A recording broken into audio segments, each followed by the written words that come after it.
El 17 de febrero de este año, del año 2020, Anselmo Pestana Padrón tomó posesión como delegado del Gobierno en Canarias.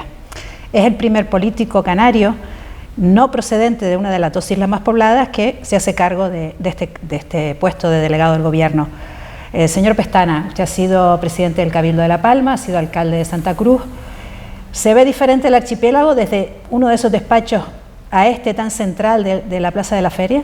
Bueno, se tiene como ciudadano de una isla no capitalina, o no de las menos pobladas, como bien ha dicho usted, se tiene otra perspectiva, otra sensibilidad de ver la realidad política de Canarias y bueno, yo la verdad que agradezco y estoy la verdad que muy agradecido al partido por ese gesto, ¿no? Tanto de Pedro como de Ángel Víctor Torres, nuestro secretario general en Canarias, de hacer una apuesta por un perfil un poco distinto, que yo creo que hace también, de alguna manera, es reflejo también de la realidad de Canarias. Al final no debería ser tan extraño, me parece que debería ser más ordinario. De su discurso de toma de posiciones traigo esta frase, comillas: venimos de años muy duros en los que la ciudadanía ha sufrido recortes en servicios, peor calidad de vida y retrocesos en derechos. Al mes se declara el estado de alarma. Quiero decir que usted, pues, estamos en un momento de recuperación, pero al mes nos cae esta gran catástrofe encima. ¿Cómo vive usted ese momento? Bueno, pues insólito para todos, como ciudadano, como responsable de una institución, muy duro, porque es una paralización por completo de la realidad económica, también del riesgo que corremos y que corríamos en ese momento porque había una expansión de esta enfermedad. Bien, ese carácter insólito no ha dejado de ser también una experiencia desde otro punto de vista, de cómo los servicios públicos han funcionado, ciertos sectores han sido esenciales, fundamentales para que la vida prosiguiera y estuviéramos bien, desde los servicios sanitarios, obviamente, que son el primer frente de batalla, pero también fuerzas y cuerpos de seguridad, ejército, servicios esenciales e incluso privados, ¿no?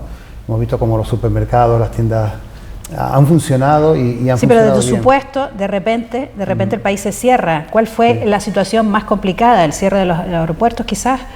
Bueno, habíamos vivido una experiencia más corta que con la Calima. Bueno, era la repatriación, los problemas derivados de la repatriación de los turistas que tenemos en Canarias, también la devolución, la vuelta a España también de canarios que teníamos en el exterior, pues bueno, contacto con los servicios consulares para intentar ayudarles a poder enfocar su retorno a nuestra tierra, pero bueno, sobre todo es lo insólito de la experiencia que hemos vivido. Probablemente no veamos en nuestra vida algo similar y espero que así ocurra, ¿no? Y es verdad que bueno, se paraliza la economía con las consecuencias que tiene para todos, para el sector privado, para el público también, la dejada de entrada de ingresos, el crecimiento del paro, en fin, vamos a ver si poquito a poco vamos ganando seguridad y ganamos también actividad económica, que es lo que se trata. Como responsable de la seguridad, ¿cómo nos portamos los isleños durante el confinamiento? ¿Cuántas propuestas de sanción hubo?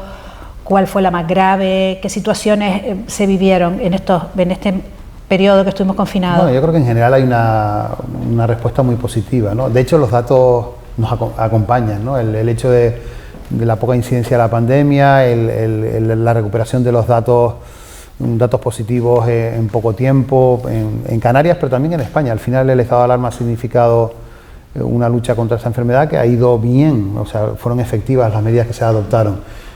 En Canarias estamos en torno a la media nacional, unos 63.000 denuncias, propuestas de sanción que se están tramitando, obviamente, y bueno, pero es tan ínfimo el porcentaje.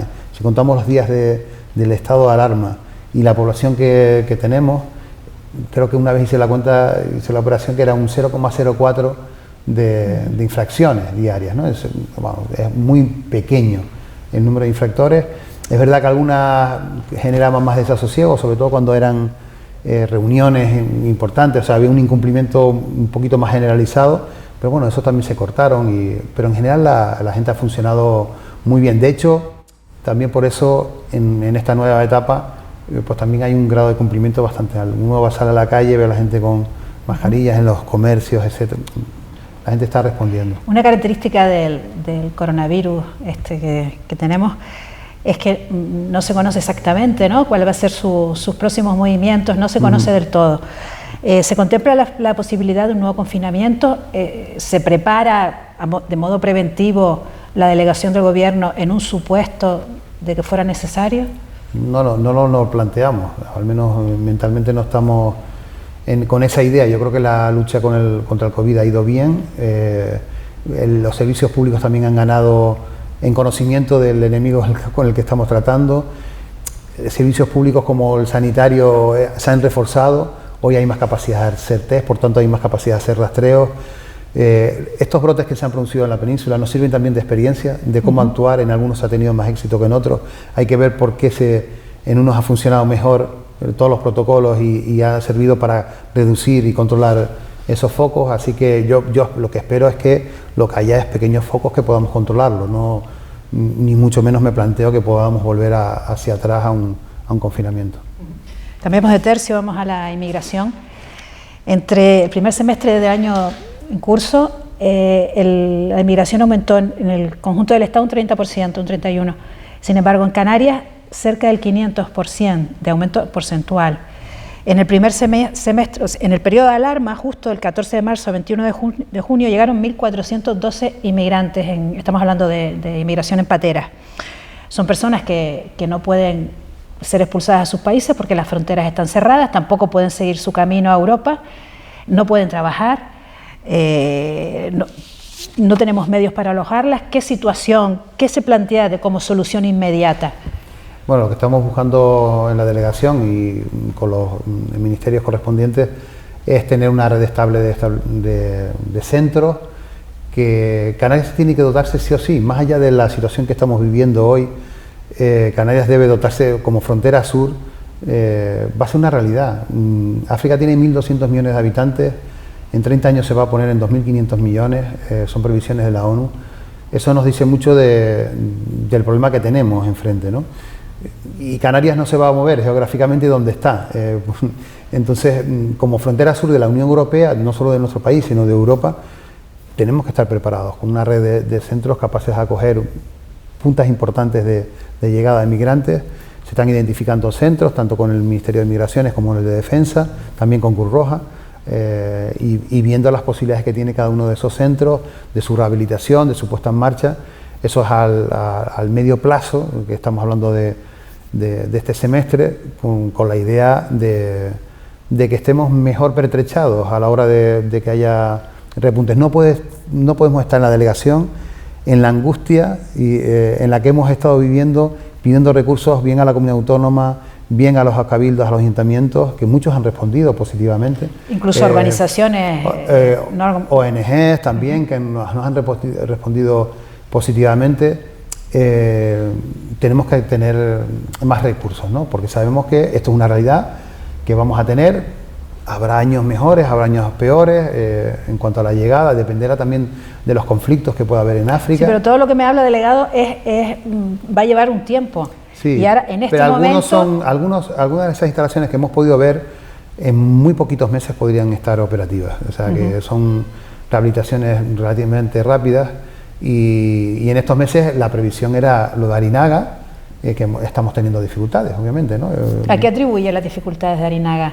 Esa posición del ayuntamiento. Yo creo que hay una cierta interiorización de un miedo que no sé a qué responde, porque no se corresponde tampoco con la realidad de estos migrantes, que en general son subsaharianos, que son personas cuyo comportamiento en general, en donde han estado, han sido muy buena gente tranquila, gente que lo que quiere está buscando esperanza simplemente, y yo creo que lo hicimos nosotros, los canarios y los españoles. Emigramos a Europa, a América. Nosotros, por nuestra vocación, fuimos más a América, a Cuba primero y después a Venezuela. Esta gente se porta realmente bien. Yo no sé si se ha interiorizado un miedo, que no sé si es electoral o de algún tipo de eso, pero me sorprende porque, bueno, ya tienen un informe del Gobierno de Canarias favorable a esa licencia provisional. Y no solo eso, sino que después uno ve en televisión española, cuando hay un brote en la península, cómo se montan hospitales de campaña. En fin, instalaciones similares a esta. O sea, ¿usted cree que finalmente debería autorizarse y bueno, vamos a ver finalmente qué ocurre? Mire, hay una cuestión respecto a la nueva situación de la inmigración relacionada con la pandemia, que es la aplicación de los test PCR a todas las personas que llegan en patera. Sin embargo, personas que llegan por avión, pues no se están haciendo esos PCR, ¿no?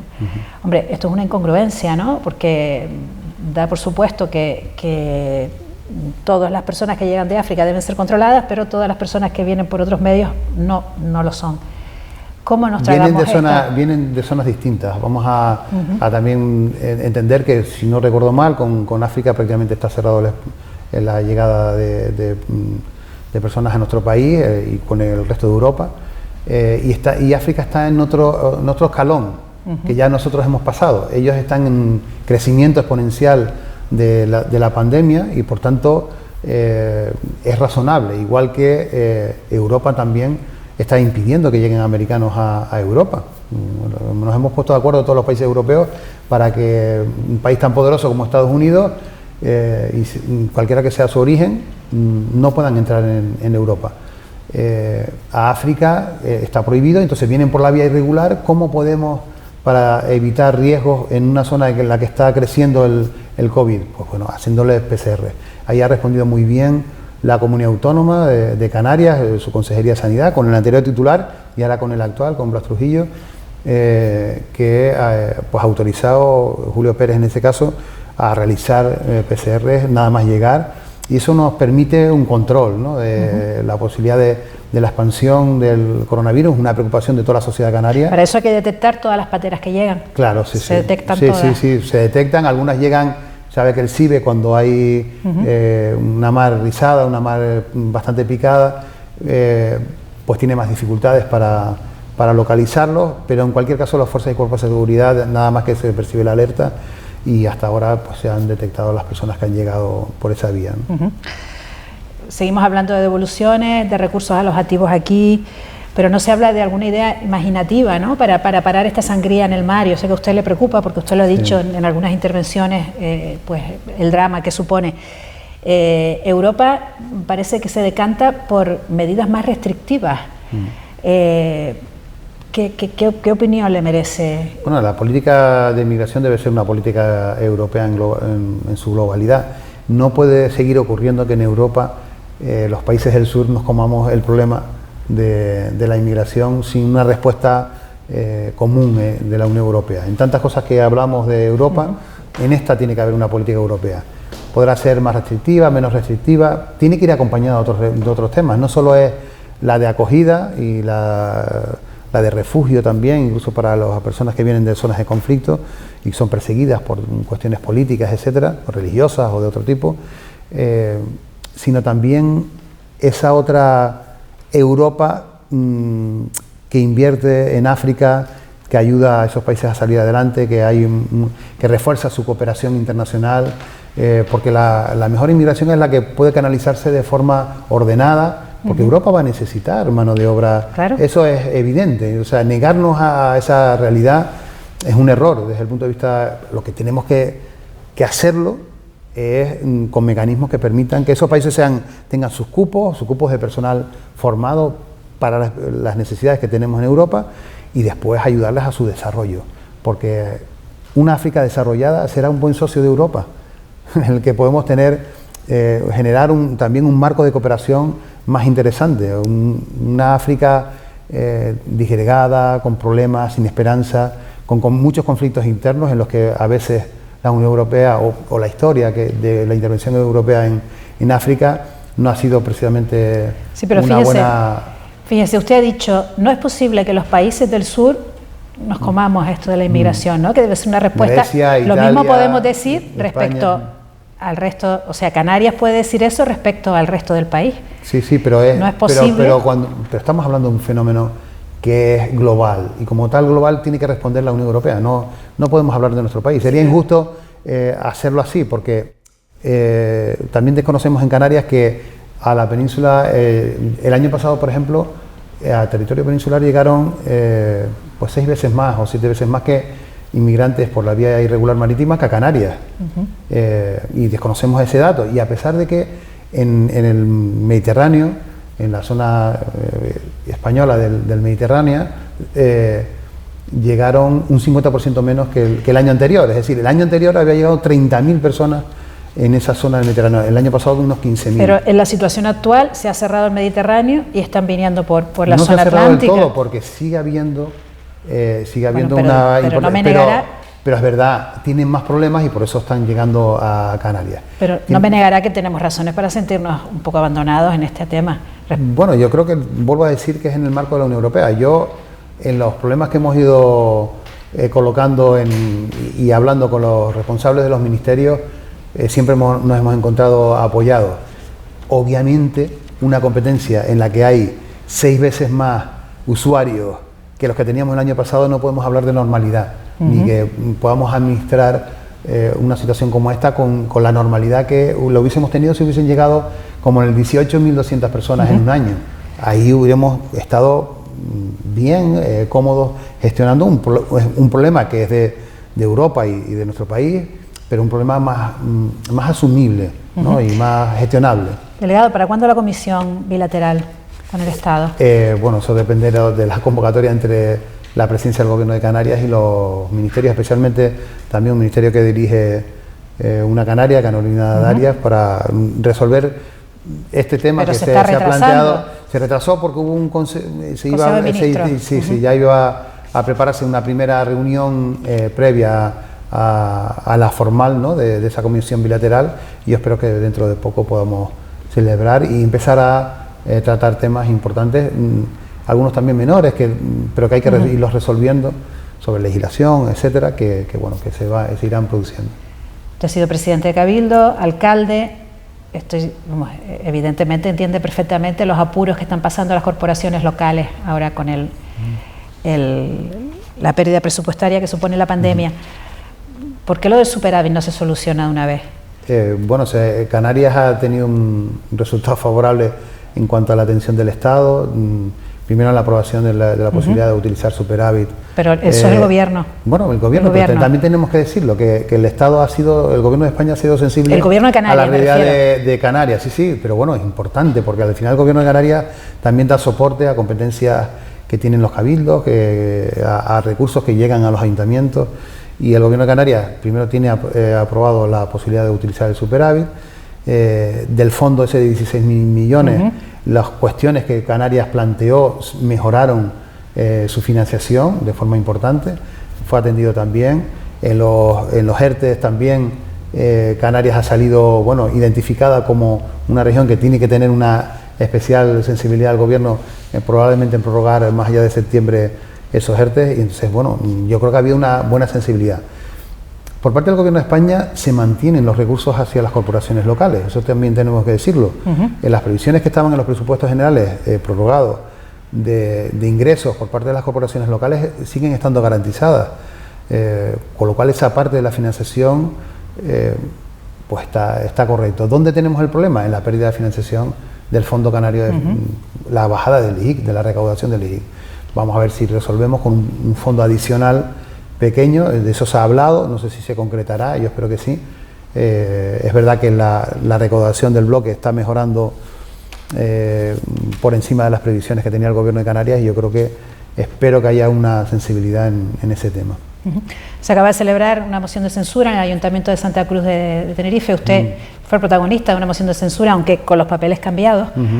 ¿Qué sentimientos le produce esta...? Bueno, como compañera, que es una buena compañera, nuestra ex alcaldesa de Santa Cruz, Patricia Hernández, yo creo que había logrado empezar a consolidar un liderazgo, que yo creo que a eso responde esa moción de censura, una oportunidad que yo espero que los ciudadanos de Santa Cruz le vuelvan a dar con mayorías, ¿no?, con mejor respaldo electoral, entre otras cosas porque había hecho cosas bastante interesantes, sin arrugarse, sin doblegarse a gente poderosa, y yo creo que en ese sentido había dado un buen ejemplo de gestión en el Ayuntamiento de Santa Cruz.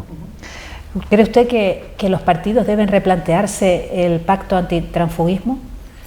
Bueno, pues probablemente. pero bueno, las realidades locales son a veces difíciles de gestionar. Yo también fui en su momento expulsado, pero después el partido comprendió la situación que habíamos vivido, porque no había sido un motivo de indisciplina en la que habíamos vivido nosotros, porque nosotros habíamos sido expulsados de un gobierno en el que estábamos cumpliendo. Es decir, los que habían sido indisciplinados con el acuerdo había sido la otra fuerza política, ¿no? Y bueno, la realidad local es compleja, pero bueno, sobre todo lo que me preocupa de estas cosas es que no responda a los intereses generales de los ciudadanos, que es lo importante. Lo veremos, si va a responder de verdad a los intereses generales, que es lo importante siempre en la política. Y una última pregunta, delegado, que no me resisto a no preguntarle por la situación de Arona, en el que su partido, el Partido Socialista, vive una fractura. ¿Cómo cree que va a acabar esta crisis, que parece irresoluble en estos momentos? Bueno, veremos los pasos que van dando los actores políticos allí. Bueno, has informado que hace un poquito él ha dimitido uno de los concejales. Bueno, es difícil. Ya vuelvo a decir que el mundo local es complejo, muy difícil a veces de gestionar por las personas, porque lo hacemos difíciles a veces. Y bueno, lo cierto es que el Partido Socialista obtuvo un respaldo muy importante allí, 14 concejales, una mayoría absoluta holgada, y espero que eso se recomponga de alguna manera con acuerdos. Yo sé que son difíciles, son a veces dolorosos, pero lo lógico es que se responda a la confianza de los ciudadanos, ¿no? Y que se pueda restañar las heridas que hay ahí, se mejore la gestión en un municipio muy importante, porque el sur de Tenerife se ha convertido en un polo económico muy importante, ahora con la pandemia pues con más dificultades, pero que ha evolucionado en los últimos 20 años, 30 años de una forma imparable, ¿no? Estamos hablando de un municipio de más de 80.000 habitantes, con otros limítrofes de 50.000, de 40.000, bueno, un polo económico muy importante para la isla de Tenerife y para Canarias, y espero de verdad que ahí sepa reconsiderarse ese liderazgo y afrontarlo con esa confianza que tuvo de los ciudadanos, que era lo que al final tenemos que responder los políticos. Muchas gracias. Gracias a usted.